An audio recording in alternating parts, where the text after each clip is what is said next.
अपने दम पर जीना सीखो। ये सिर्फ एक भावनात्मक संवाद नहीं, बल्कि जीवन का सबसे बड़ा सबक है। जीवन में जब तक हम दूसरों के सहारे जीते हैं, तब तक हमारी खुशियां, हमारी जरूरतें और हमारा आत्मसम्मान भी दूसरों की मर्जी पर निर्भर होता है। लेकिन जब इंसान मानसिक, भावनात्मक और आर्थिक रूप से आत्मनिर्भर बनता है, तभी वो सच में स्वतंत्र कहलाता है। श्री कृष्ण गीता में कहते हैं, उद्धरेत आत्मनात्माना नात्मानम अवसादयेत, अर्थात स्वयं ही अपने उद्धार का साधन बनो, अपने आप को कभी गिराओ मत। और आज के युग में आत्मनिर्भरता की पहली सीढ़ी है आर्थिक शिक्षा। जब तक हमें पैसों की समझ नहीं है, तब तक हम जीवन में स्थिरता और सम्मान की कल्पना भी नहीं कर सकते। आइए इस संदेश को एक प्रेरणादायक कहानी के माध्यम से गहराई से समझते हैं। अर्जुन एक साधारण किसान का बेटा था। बचपन से ही उसने पिता को खेतों में पसीना बहाते देखा, मां को घर चलाते हुए कर्ज की चिंता करते देखा।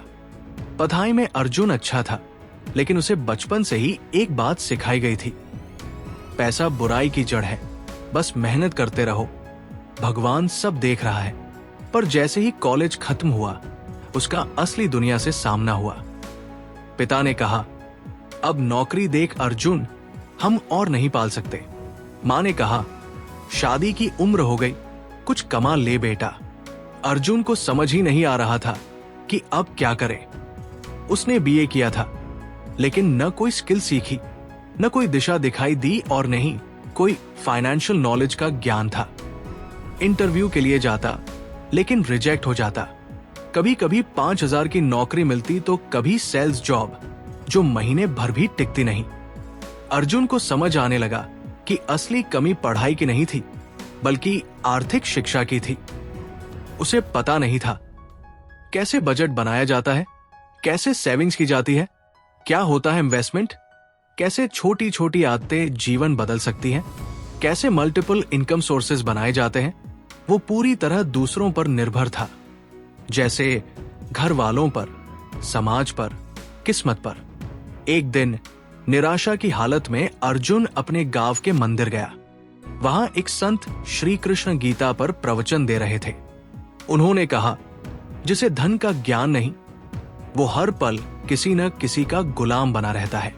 आत्मा की मुक्ति तब होती है जब व्यक्ति धन को साधन बनाना सीखता है, साध्य नहीं। ये शब्द अर्जुन के दिल में उतर गए। उसने उसी दिन फैसला किया कि अब मैं आर्थिक रूप से आत्मनिर्भर बनूंगा। फाइनेंशियल लिटरेसी के लिए उसने यूट्यूब, फ्री कोर्सेज और किताबों से पर्सनल फाइनेंस सीखना शुरू किया। Rich dad poor dad, the psychology of money, think and grow rich जैसी किताबें पढ़ी। स्किल बिल्डिंग के लिए उसने फ्रीलांसिंग सीखी, कॉपीराइटिंग, डिजाइनिंग और सोशल मीडिया मार्केटिंग। 3 महीने में उसने पहला फ्रीलांस क्लाइंट ढूंढा और 3,000 रुपए कमाए। वो दिन उसका पहला अपने दम पर कमाया हुआ पैसा था।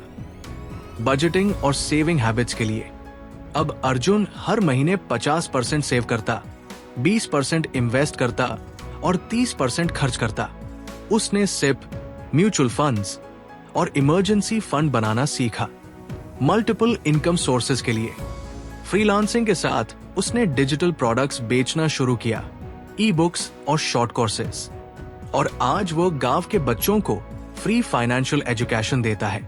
अब अर्जुन के पास कोई सरकारी नौकरी नहीं है, लेकिन उसका आत्मविश्वास इतना मजबूत है कि दुनिया की कोई ताकत उसे तोड़ नहीं सकती।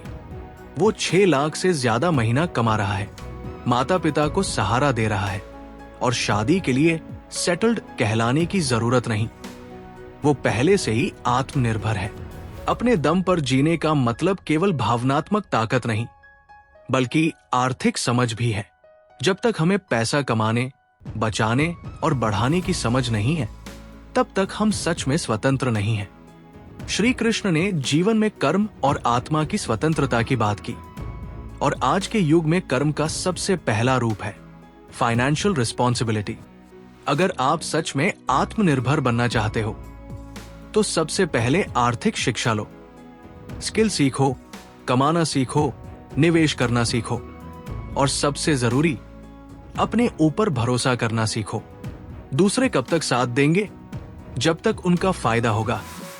लेकिन जब आप अपने पैरों पर खड़े हो जाओगे, तब लोग पीछे नहीं, आपके साथ चलेंगे।